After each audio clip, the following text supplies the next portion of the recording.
What's up? What's up? All Sorry.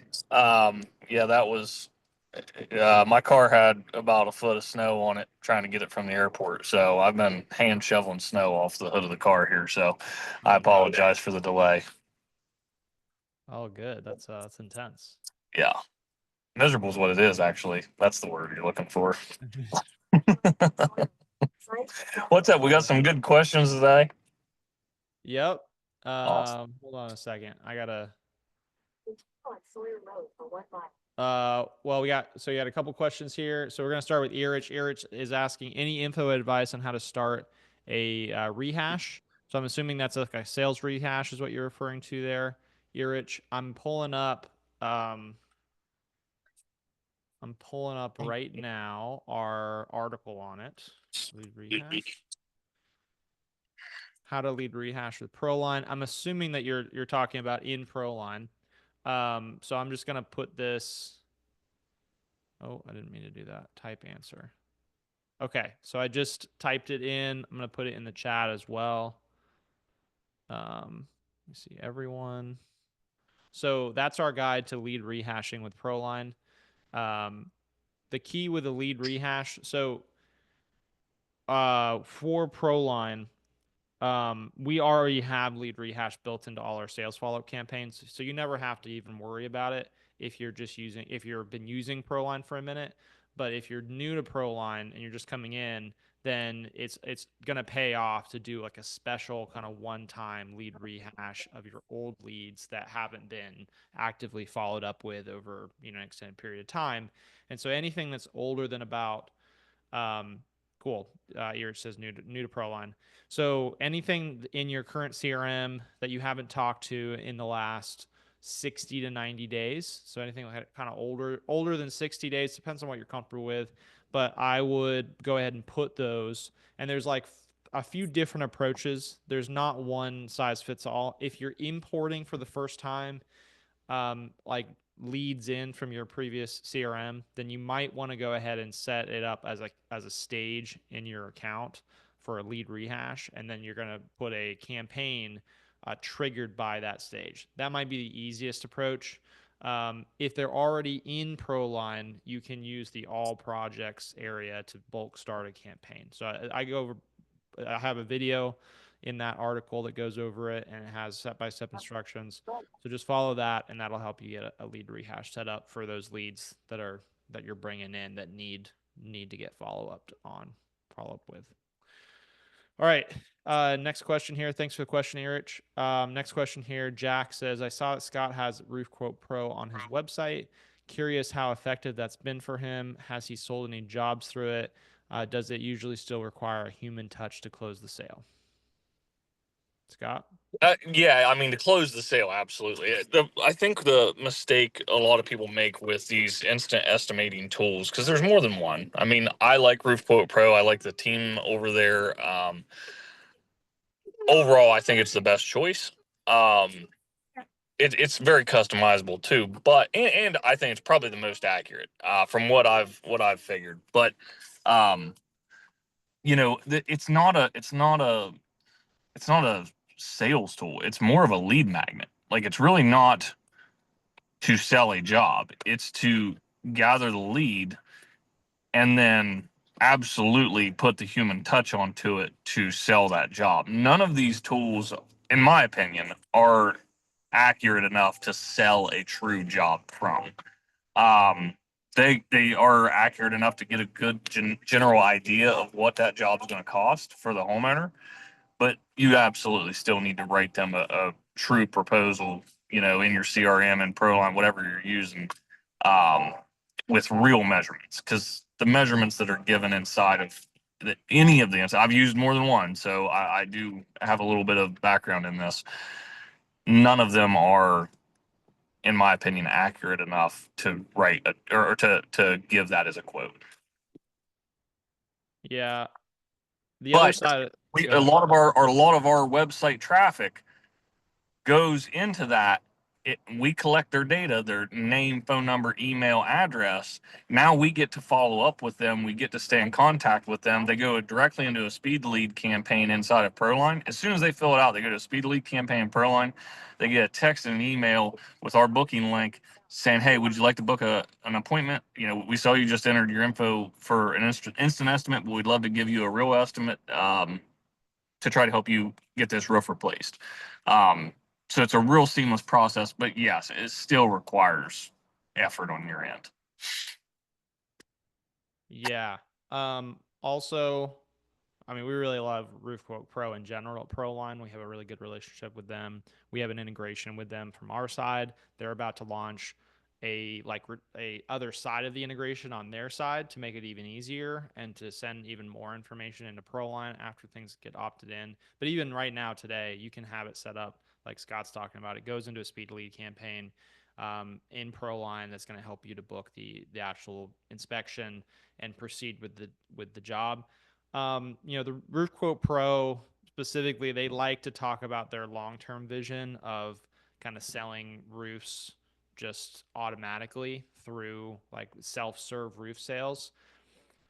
I'm not gonna I'm not gonna say that's not possible. It might be. Maybe someday they'll get there, but it's very far from that today. Not only the technology, but also the consumer behaviors. People want to talk to a person when it comes to a purchase as big as their roof, and that's I mean, yes, like things are shifting, but they're not in a place where people are ready to buy a roof through a portal on your website. Not even close. So, but it is an amazing tool right now today, like you're saying, Scott, to go ahead and collect the leads. Take those people that otherwise might not have been comfortable filling out a form and allow them to instantly get a rough price estimate. They can look at shingle options. Roof Quote Pro has a lot of cool ways of engaging them. And then, but when they're actually ready to get the final price, and lock it in and just and you're gonna go order materials and all of that, you still got to go through your normal process for that. But the upside is that now the person entering your process is much more vetted. They've educated themselves using the Roof Quote Pro portal. They might even know what shingle option they want to go with. So you're getting someone that's a little bit more sold. They've already basically kind of know the price estimate, so they're not going to have sticker shock when you send them the quote. So that's how we're kind of looking at it. You agree with all that, Scott?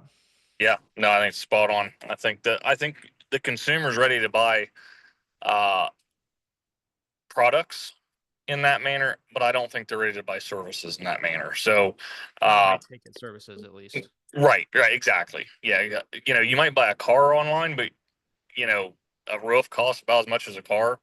And the problem is there's a service. There has to be a whole nother layer of trust built for people to buy, typically.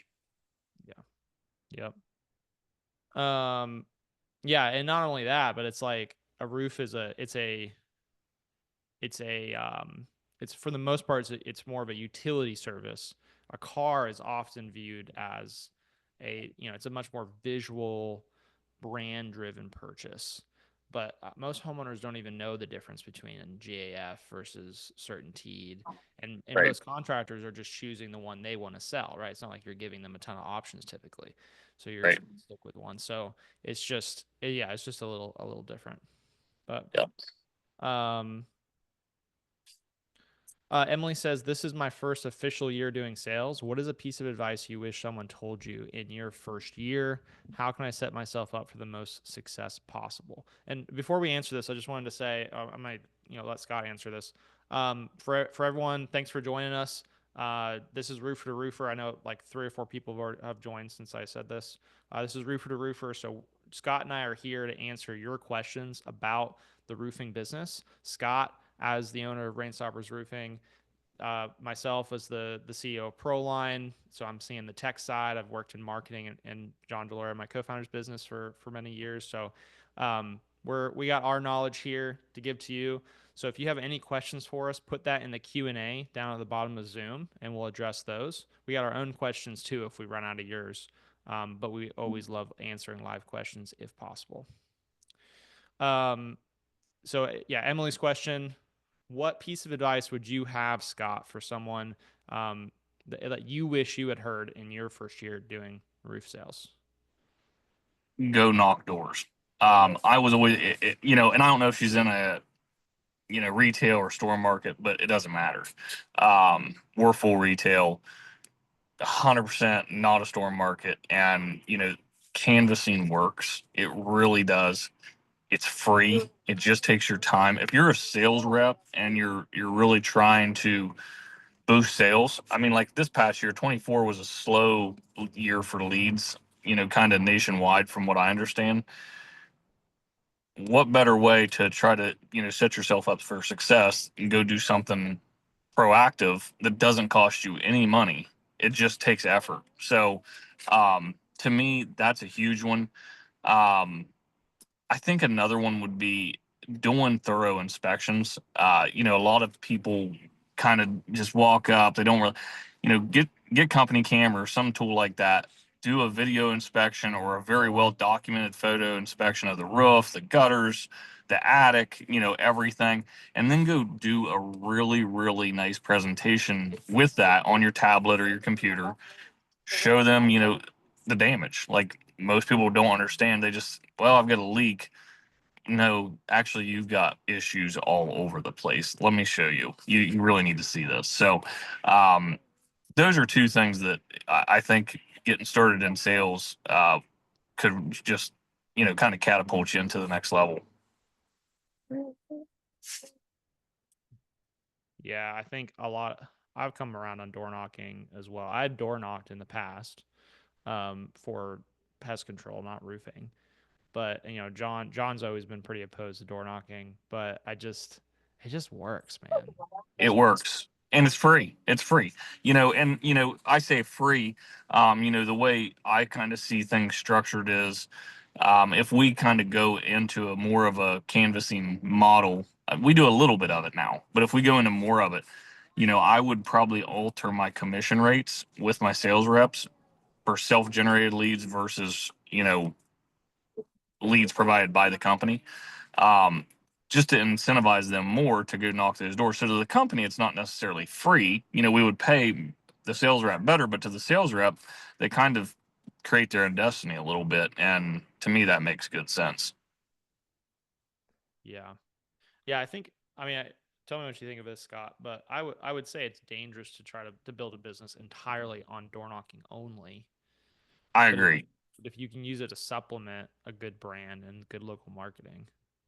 I agree 100%. We do a ton of retail advertising, marketing, SEO, online, on on radio, on billboards. We do all that stuff. But yes, this is a way, especially bringing in, say, a new rep into the area that you don't have a ton of leads to fill their plate. Absolutely, start. Hey, this is what you do to go start getting leads for yourself. So yeah. Yep, makes sense. John Starry asks, what ways have you guys found to effectively march which labor crew subcontractor your jobs are assigned to? I'd like to set that in ProLine, but my crews aren't part of ProLine. I'd like to have a site supervisor assigned and have it show which crew did the work. Any suggestions? How do you do that, Scott? I'm not sure I understand it 100%, but I think what we do that would, I guess, take care of that is using the actual work order templates in ProLine, and then whoever gets assigned the work order, I feel that would that. I don't know if that answers the question or not. Does that make sense? Yeah, I mean that was what I was going to suggest. So there's three. We'll probably eventually add like a subcontractor type thing specifically in ProLine to track that. But currently there's three different ways you could track it, depending on what works best for you. On one, you'd have your crew leaders for your different sub crews. Um, so John's saying I have multiple crews. If I need to send them back to fix something, it's hard to track down which crew did the work. So Oh, then, well, the work orders would absolutely do that, though. You yeah, send the work order to whoever's in, the leader of that crew, and then say, John Smith had X on his roof, and 3 months later you got to go back. That work order's still in his file and shows who signed it. Because, like for us, the way we do it, so we've got a stage that's materials delivered, and then there's an automation that when they hit material delivered, we send a work order manually. You got to put in the data, send it. When it gets sent, it automatically moves into a stage called work order sent. When that is signed through automation, it automatically moves into job in progress. So it can't go to job in progress until somebody has signed that work order, whether that's a subcontractor, the crew leader for the subcontractor, or even a site superintendent, that you have them sign it because they're responsible for that job site. That's who I would send the work order to. So, yeah, I think that would definitely alleviate that issue. yeah, that's the number one thing is just send when you whoever you're sending the work order to, that's now like who now you know who did the job. The other thing that I've seen companies do is you can also have different work order templates for each sub. So if you work with 4 subs, then have 4 different work order templates. And in the template title, you put the name of the subcontractor, and then you can have the contact associated with it, which is what Scott's saying. You can have that pre-selected for each one. So then you just save yourself the time of having to change who it's getting sent to and who you need to sign it. But then you can also maybe you have slightly different a different relationship with each sub. So the terms that you want on the work order may be slightly different. In which case, having different templates, one for each sub, allows you to customize those terms more that you want to send that you want them to sign for. The other third way to do this, and you can actually send work orders now to users for this reason. So you can send a work order. You don't have to send it to a contact. You can send a work order to a user. You can add all of your sub crew leaders to ProLine as limited users for free. You give them access with the permissions profile to only things that are assigned to them, and you can even limit what pipelines they look at. So you can have them only see the production pipeline and only see things that are assigned to them, and then you use the production assignee field and assign it that way. And then there's a lot of then you can have them actually use ProLine. They get to see all their jobs in one place. They're seeing things as they move around. They're able to leave notes in the activity. They're able to sign the work orders through the ProLine app. So there's kind of some benefits there if you want to have that tighter relationship with your subs and you can actually put them in your ProLine account. So there's like a lot of different levels here. We're looking at some point to kind of pull this all together into like a subcontractor object, but we're just not there yet. But right now, like there's basically, you know, 3 different ways to do this, or 4 different ways to do this, depending on how much documentation you want. But like what you're saying, Scott, you can have one work order template, and then as long as you're just sending that to the right crew leader for the right sub, well, you have it tracked. You can always go look back at it. That's the simplest, the simplest way to do it. That's what we do. We just change the contact. We have every one of our subs. We've created contact for every one of them with their name, email. We actually store all of their documentation in there too. So their W-9, their workers' comp, all that stuff is stored in their ProLine contact profile. And so when we click add so and so, when we upload the work order, it's all there. So yeah, we just have one template and just change the contact. Yeah. Yeah, I think that's the simplest, cleanest approach. Um, yeah, you can just put it all their documents in the files. Yeah, super simple. So, yeah, okay, we got a question from an anonymous attendee who asks, "What do you think of Cybertrucks? You guys see that jackass online that wrapped one like a dumpster with a raccoon hanging off of it? What an idiot!" I have no thoughts. John, I wonder if anyone from the audience, maybe John Starry has some thoughts on that. Um, Listen, I've got online and I saw this post, and which somebody did send me a picture of one before it went online. But anyway, I saw the post and I saw all the negative comments, and I kind of thought it was funny because I'll be honest with you, I'm not sure it's not genius.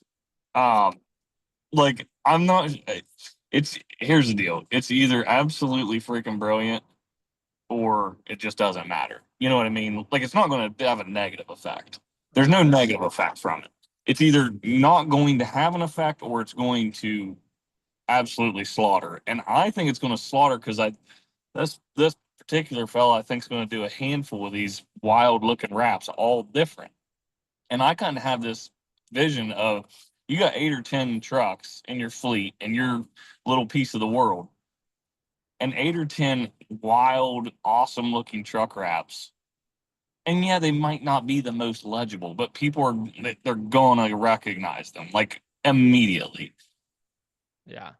Now, if you drive that same truck to California and back, yeah, nobody's gonna recognize it. But when you keep driving around your community all the time, people are just gonna notice it every time. I'm not sure it's not freaking genius. Like I said, it's pretty sweet, but it does look cool as hell. I will say that. Yeah, I mean, I think the earned marketing from it. I mean, just imagine people, taking photos of it and tagging people, tagging Steadfast Roofing. Um, if for anyone not know what we're talking about at this point, yes, it is John Starry's wrapped Cybertruck. Um, the um, you're just I got $10. The owner of the truck was anonymous here. I got $100. Yeah, yeah, 100%. But I think it was a good move. I think it was a good move, John. I think my only as a marketing guy, originally, my only thing would be, um, I would have kept your logo the same, like crazy wrap, but kept the logo the same, just so that you have the logo recognition between all your vehicles consistent, like just the brand consistency. But, um, eh, you know, it may not matter at the end of the day. Especially if all your crazy wraps, like maybe that's your new logo. Maybe you're gonna just kind of run with that, and that's the new look, in general. Or maybe just all your crazy wrap trucks have that logo, so it's like your alternative logo. That could work. Um, but yeah, I think you're gonna get a lot of earned exposure and media from it. I mean, you certainly have in the roofing Facebooks, but that doesn't sell your roofs. But I think you will in the community too. I think it's funny. All right. Let me see. 4:47. Yeah, yeah, we got time. Anyone else? If anyone else has questions, put that in the Q&A at the bottom of Zoom, and we'll address those. Otherwise, we'll go ahead and answer one of our questions. Um, so let me pull up our list here. You on YouTube? Oh, sorry. Oh, okay.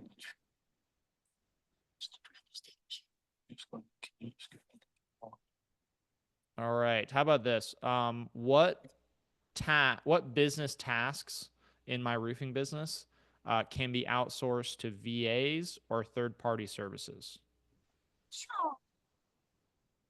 So I've done something recently that I think was a pretty cool task. So there's a ton. Obviously, answering phones, doing cold reach out, outbound calling. Those are very common things they do. I have one of my VAs doing a lot of my SEO work. I put him in Dima's at Roofer SEO school, and I have him doing a lot of those daily tasks inside of SEO. I have them do Canva work. So like if we're creating Mailchimp stuff, they can go in, make a really nice Mailchimp flyers. They send them out, so they take care of a lot of that stuff. But I did something pretty cool that someone might be interested in giving a try. Um, I know nobody likes realtors, but we went through when we created um, campaigns in ProLine with lists of people. So we used Smappin, which is an app that Krista Roll showed us, and basically you just put in kind of the profile of who you're looking for, and it like if you type in realtors, Morgantown, West Virginia, it just brings up all these realtors. You can do it off Google too, but this is a little bit easier to use. Um, so we just made these huge lists, compiled all these, and this VA did all this, compiled all this data, put it in a CSV, and he plugged it straight into ProLine, and we put them in these drip campaigns in ProLine that are just strictly cold outreach text drip campaigns. And surprisingly enough, we have wrote multiple quotes off doing this. We've done realtors, we've done property managers, homeowners associations. Uh, what was the other one? I can't remember the other ones. But anyway, just people that would be buying multiple roofs, trying to get in with these people that aren't just single time buyers, and just it's free. I mean, we pay our bill at Proline, whether we send these extra few text messages or not. It doesn't cost us anything to do, and it's a great form of, in my opinion, it's another great form of free advertising. It just takes a little bit of effort to set it up, and then just let it run. And you are, ours is set up, sends a text once every 30 days. So it's not a lot, but at least every 30 days they get a little bump from us, and hopefully they think of us. Maybe that day in particular, someone, called in with a complaint about a roof on their apartment building or whatever. So, um, that's something cool we just did that I think could actually be pretty beneficial from a VA. Yep. I mean, I think there's more than what a lot of people realize. The other thing too is like, you might not immediately think about this, but if you might be spending time even outside of your business, maybe in your personal life, where it could be helpful to have somebody, do some research for you or schedule something or like handle your doctor's appointments or handle, when like your calendar for when you got to go pick up the kids and all of that. There's things potentially even outside your business that could free you up to then do more of the stuff inside your business that can't be done by a VA. So there's lots of different ways to get additional help, um, and bring people in to support you. And but I mean, inside the business, yeah, I mean, like all the stuff you're just saying, Scott. But I mean, answering the phones. Um, even running social media. It kind of depends on what that person's skill set is to a certain extent. But I mean, my experience has been, most VAs are very eager to learn. So while they, may not be like naturally, some of them may be more naturally creative than others, they're all eager to learn. I was going to drop in the chat here to everyone, SMA Support. They're one of our partners, our certified partners, um, that we work really closely with. They're our recommendation for roofing specific trained VAs. Most of their VAs are already pre-trained not only on roofing but also on using ProLine, and so they're able to just jump right into ProLine, and kind of know their way around and help with stuff. So that's always our recommendation when it comes to VAs. Um, All right. I got a question, another question here from John. Real question for Scott. Not related to Cybertrucks. How has Angie worked for you? You were excited about it back in December. Do you still have the same excitement about it? Has it worked? Okay, this is a good question. I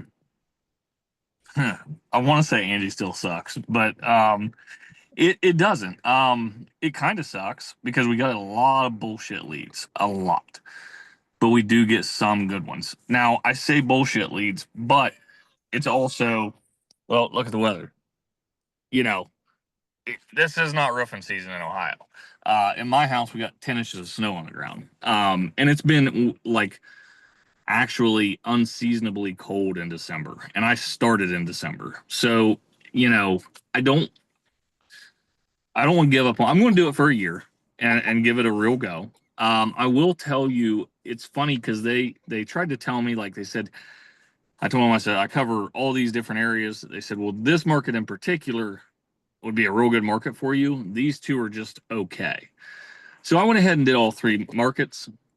They were right. The one market that they said was really good is the one market we're actually getting qualified leads, and we have not sold a job yet. We have done multiple inspections. Again, it's not time to sell jobs for us. We're not selling. I mean, we actually sell a few right now, but it's surprising that people are actually signing contracts. So I'm not surprised we haven't sold yet, but we have got some pretty qualified, good leads. I've got one that I actually think is going to possibly sell this week. If we can get him financing, he's buying.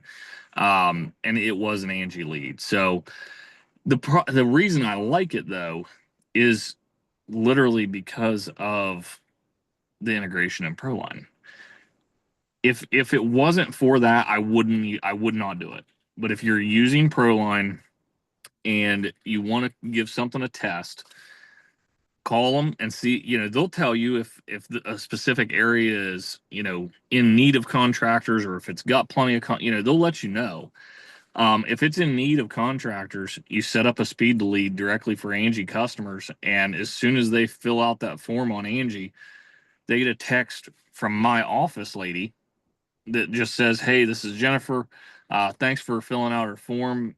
Here's a link to book an appointment. If we don't hear from you, we'll get a hold of you by phone as soon as we get back in the office." Because honestly, I will say this about Angie: it seems like almost every lead comes after business hours. Um, Literally, almost every lead, and it's almost like clockwork because we get them. I'm not shitting you. We get a lead a day off of Angie. And I know that's not a boatload for some people, but for something I'm not paying, I'm only spending $1,000 a month. So I'm not spending a ton of money on this. But if I'm getting a lead a day, if I can, but they come in at like 5:30 to 7, like right in that time frame is when I usually get one. Um, but yeah, I'm optimistic still. I guess to answer your question, John, I'm still optimistic. I still think that it may pay out in the end. I just think it's the wrong time of year for me to be selling roofs, but it didn't matter. I was a year long. It's a year long contract when you do it, so it didn't really matter when I signed up. Um, and I wanted to start testing it and trying to work the bugs out of it over the winter. So hopefully it's rolling in the right direction in the spring.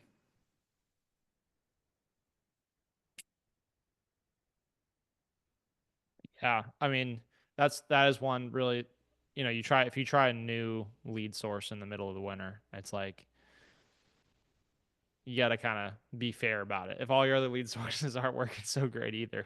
I'll tell you right now, we're doing better. We're doing better with it. I would say we're getting more qualified leads through Angie than we are Google LSA right now. Um, That's something.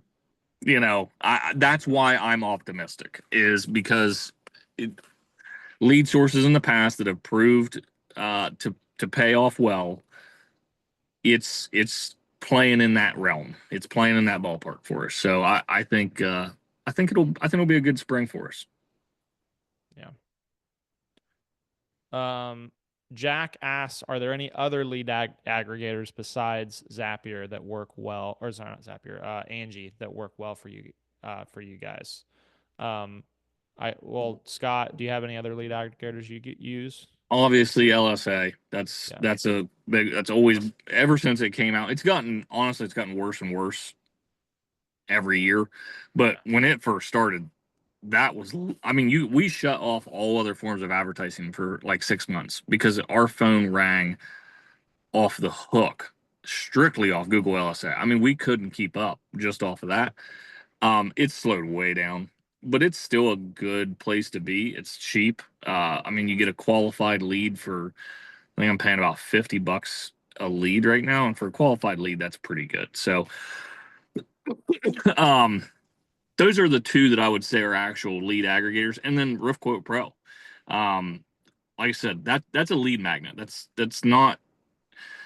everybody overcomplicates that and I think misunderstands it. That is a lead magnet. It's a lead aggregator. That is exactly what that's for. Well, they do like, don't they collect their own leads that they also send your way that are not through your website? I'm not sure on that. Now, Directory does. Directory Awesome. does that, and we use Directory. I will say, I like Directory. I like the setup. I like what it is and what it's about. I just think the people in my market really they just don't know what it is. So I've been with Directory for 3 or 4 months now, and I've only had 3 or 4 leads. So I'm not seeing a ton of leads off of it. Yeah. Um, but it's another one that I think is a great tool, and they do exactly that. If you go to Directory, they'll you don't have to go to my website to find it or something like that. They'll send the lead to you. Yep. Yeah. So directory, kind of shout out to directory. We have a really good integration with them. They also, if you have it integrated with ProLine, then they're like all their one page documents are, you can just push those directly into your quotes without even having to download anything. They're like already in ProLine for you. So that's just a convenience factor. And then they do we have like the same integration that we have with Angie, we have with them for speed to lead. So it is a low, relatively low volume, but it's picking up from everyone I've talked to. It's like this year they're getting substantially more directory leads than they got last year, and it's just continuing to kind of accelerate. And I think we're going to see, with how hard Dimitri's pushing directory, I think we're going to continue to see it expand. And then of course there's the other value of directory, which is the guarantee that you get with it. So, um, but yeah, directory and Angie. Have you ever used Thumbtack, Scott? I do. I love Thumbtack. It's another funny one. Like nobody. I don't. I'll tell you the one I don't like is Yelp. For some my market, I don't like it. I don't. Yeah.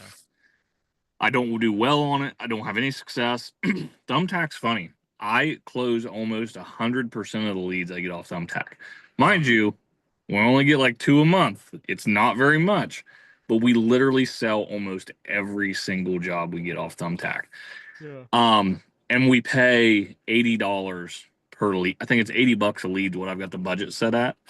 Um, so it's $160 a month for two sold jobs almost, or one, probably like 1.8. I mean, we literally sell almost every one.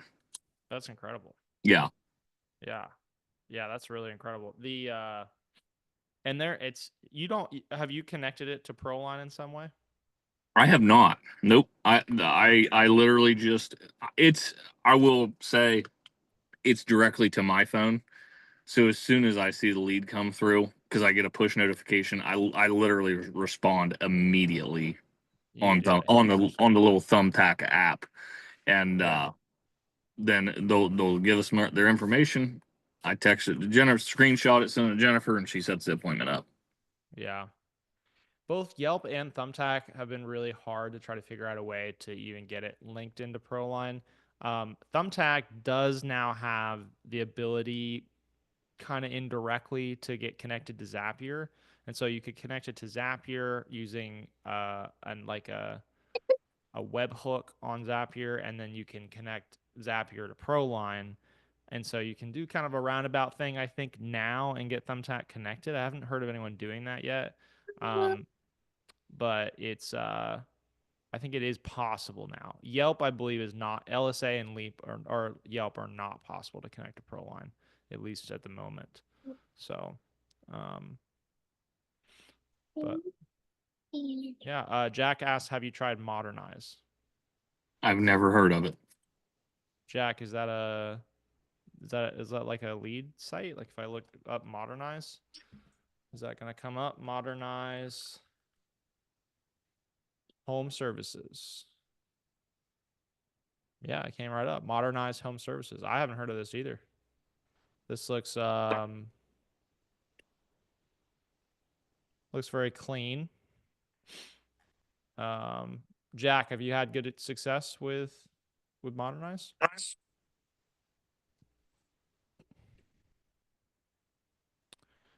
Got it. Yeah, it comes up a lot when you search for pricing on Google. Okay, cool.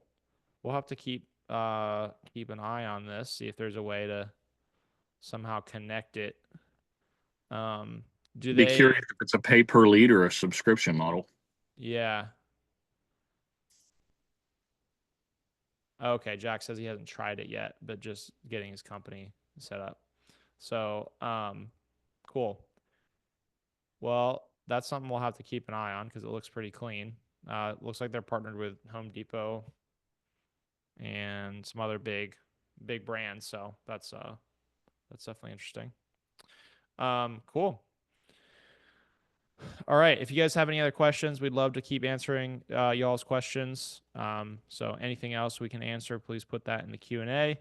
But we'll hit one of ours here. So let me pull this back up.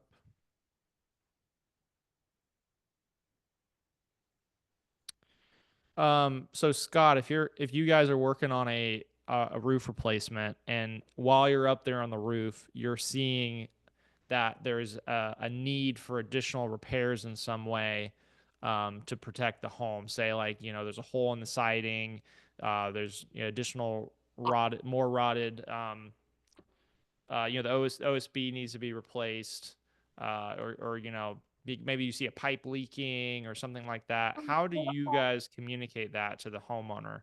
Like how do you handle kind of those unexpected repairs that come up when you're doing a roof replacement? So we have a couple ways that's set up. So for one, we have like a little bit of a contingency um in our contract. So basically, for like sheeting or rafters, we literally have in our contract, and it's even a second page. Actually, I almost said it's the first page in our contract before the terms and conditions. They have to initial, and it's, I don't know, probably 10 items that we bold discuss, and it's things like sheeting or rafter damage or whatever. And it literally says, we charge X for per piece of sheeting, we charge X for to replace a rafter, whatever. And then that way we don't discuss it with the homeowner. Like that's just part of the job. We run into it regularly. Now, if we come into one and it's a full resheet, obviously we're calling them and telling them. If we get up there and like every time we take off shingles, we're falling through the roof or something goofy like that, we're obviously calling and letting them know. But those are the big ones. We don't really have to discuss that. It's black and white. We're gonna fix it and we're gonna bill you for it. If it's something that's really an unknown, like uh damage to the chimney that we didn't recognize during the inspection or something weird like that, obviously we're gonna call them immediately, get them a price right away to get that fixed. um we don't ever get pushed back on that stuff. If it's something we recommend needs taken care of at the time of installation, customers just take care of it. But we're also have a mindset of, there's a lot of contractors, and I know so many locally to me that, what do they call it? Any kind of extra work order is original price doubled. They'll literally just they gouge the absolute shit out of people on extra work orders. We don't. We'll do it almost at cost. Um, Unless it's something that's going to obviously extend the project for a significant amount of time. If it's something we can do in a few hours and still get the job done that day, we just do it at our cost, maybe cost plus a small percent. Because we don't want to hit those homeowners with an unexpected price. And for us, we're trying to make so much money a day, pay our crews, pay our material, pay our commissions, and then put, so much money a day back into the company. So, if we can still get that job done that day and not have to, rake them over the coals for it, it's like, let's just do, we're still going to get paid for the roof that we plan on getting paid for. Let's just take care of them, make sure that their home's in good working condition and they're not, fighting another issue. So that's kind of how we deal with it. Yeah. Yeah, that makes sense. Makes sense. Just make sure they're taken care of. Yeah. All right. Um, all right. Let me see if there's any new questions. Nope, no new questions. So we'll answer another one of ours. What is the correct steps to effectively qualify roofing leads as they come in? Can you repeat that? How do you guys qualify roofing leads? Right at the initial phone call, we've got a small list of questions. It's not anything real crazy. Just are you interested in a full roof replacement? If yes, perfect. What kind of roofing material are you looking to install? As long as it's something we install, which we install just about everything, other than like we don't do clay tile or stuff like that or slate. As long as it's anything else, we do it.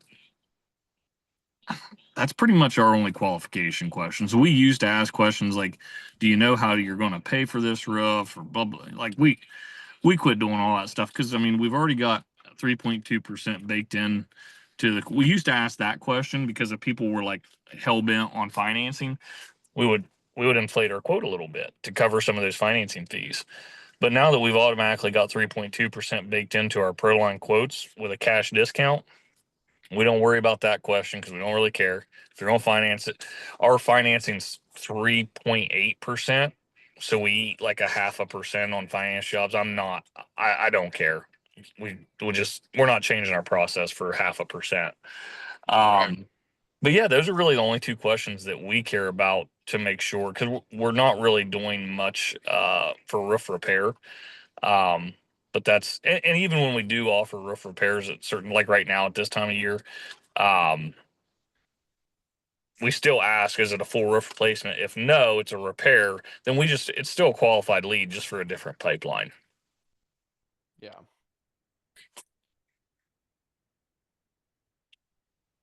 That makes sense. Keep it simple. Irich said, I think this is in response to the previous question um, that we were looking at. I think that if you bring it up on the initial sales call, you will lose them um, since they'll be thinking about the problem you showed them. I think he's saying that I think, I guess, I'm not sure if it was a question or not. I guess he's saying that if you if you're bringing up those additional repairs before you've gotten them to sign the quote, then doesn't that put the sale at risk? Yeah, it makes the sale better. I'm telling you, the more educated you make your customer, the more likely. I don't know how many times we have sold jobs strictly on the fact that we found an issue and told the customer ahead of time, like we did a attic inspection and saw that, they had one by decking, but it was spaced 2 inches apart on an old slate roof. Well, you can't put shingles on that. You have to sheet over that to put shingles on that. So we bring it to their attention. Well, instead of doing that, they said, "Well, can I put metal on that?" Yeah, we can put metal on it without resheeting it. Well, I'm not even going to call the other guy because he didn't even look to find out if I was going to have to do that. And, okay, well, let's just put metal on it. So I disagree. The more educated you make the customer, the more professional you look. And I think the more often you're going to sell that customer. Yeah. Yeah, I agree with that. Uh, Jack asks, what financing service do you use and why that one? I use WiseTac for the most part. I like it a lot. Um, I like it for a couple reasons. One, they've got a link that we just have embedded into our quote settings. So every time we make a quote in ProLine, it shows uh, full retail price, cash discount, subtotal, and then a financing option, which we have one for 999 for 10 years or something like that. So that shows in there, and then there's a link that says click here to apply. You click the link and it takes you right to the WiseTech portal. So that's really nice. A lot of those financing options do not have a link that you can embed in a quote. They literally don't have it. Actually, WiseTech didn't have it for a long time. They do now. So I like that. I like that it is a flat same fee every time. It's either 3.6 or 3.8% dealer fee every single time, no matter what the offer is. Um, and basically they give an offer based off of that customer's, credit and income and all that. So I like those two things, but I will tell you, Friday I'm doing. I've been signed up with Chris Scoville's financing, Improvify. We just haven't. And I've got all the accounts set up, but we haven't done all the training on it because it's a little bit more of a complex, comprehensive financing platform. I think it is the right way to do it. I think it will be ideal. But Friday we do our kickoff call for all of our training. So yeah, I'm using WiseTech currently. I plan on very soon using Improvify. Yep. Those are the two. Those are the two that I hear people using the most. Improvify, WiseTech. And we really like Chris Scoville in general, so um always gonna recommend him in general. You're gonna get kind of two different experiences with like Improvify is like you're saying, it's a much more comprehensive program with lots of training. Um, and it's going to get very heavily customized. Like you're going to get a very like custom financing offer for your company. If you're looking for something a little bit more generic, a little bit more just like, hey, get me signed up, and then give me that link and let's rock and roll. WiseTech is a good option for that. It's just going to keep things a little bit simpler, but it kind of depends on what your priorities are. And also, I think I don't know if Chris Scoville would agree with me on this, but maybe early on you could always get started with WiseTech, um, and then just keep things simple, get everything running, and then once you've got some financing flow, then you go to Chris, be like, hey, we have this financing flow. What can you customize out for us? So I don't know. I don't know if either of them would be very happy about me portraying it that way, but it just seems like I see a lot of people doing that. So Yeah. Well, it's because of the simplicity of sign up with WiseTech. It takes no time, basically no education, because there's no way to sell it. Like you literally, it's a link and they fill it out and that's the end of it. With Chris, there's a lot of opportunities to sell financing to people that on WiseTech can't get it. So I I'm very optimistic and very hopeful that uh we're really going to push the financing game using Improvify. And I think if I was starting out again, I would want to start with that because I think it just gives you more opportunities to sell jobs. yeah, yeah. Well, there you go. So we basically both just answered Jack's that last question. So all right. Yeah, we got time for one last thing. So thanks for all the thoughts. Been super helpful. Any general advice for a roofing and siding startup? What's your number one piece of advice, Scott? We'll end on that. I've said this before, but I still stand by it because it was probably the biggest thing for me was learning to say no. If you're gonna, I think the hard part is so many guys start as jack of all, master of none, just like I did. We did everything, and then we decided we wanted to niche down, but I'd still say yes. I'd still, somebody call, we know we're not a construction company anymore. We're doing roofing only. Somebody calling for a bathroom remodel and I'd go look at the freaking bathroom remodel. You know what I mean? So it's really learning to say no. And even in roofing, I just turned down a really big commercial job because it's a very specific commercial job that it's just not something we're good at. And we went down that road before of taking on this. It basically what it is. It's new construction commercial standing seam with a hand seamer, and my crews just aren't good at it. So it's like, and I really don't. like it because we have to have, there's so much safety stuff. You gotta go to a safety meeting every morning. Like there's just all these things. And it's like, you have to have a project manager on site every day. You have to have an in-house safety person, you know, manage the job. And it's like, I don't want to do that. So, you know, we turned it down. And I think, I guarantee you, we would have lost money on that job if we would have got it. And we would just beat our heads against the wall for 2 months trying to get it done. So, you know, learning to say no is huge. Find what you're really good at, stick to it. If an opportunity arises, it's something that you're not very good at. If you're risky, like I was, take, you know, you're welcome to take the chance, but you know, maybe you turn that one down, 10 opportunities show up that what you're good at, and you jump on those. Because what happens if you take that job and there's other 10 opportunities come at the thing you're good at? Now you can't fulfill that because you're busy doing something you're not good at. That's what kept happening to us. Yeah. Yep. That's really, really good advice. All right. Thanks to everyone for joining today. Big group today. Really exciting. Great to start off the new year with a good crowd. So Roofer, we're going to be back at this time every week for the foreseeable future. So we'll look forward to seeing everybody next week.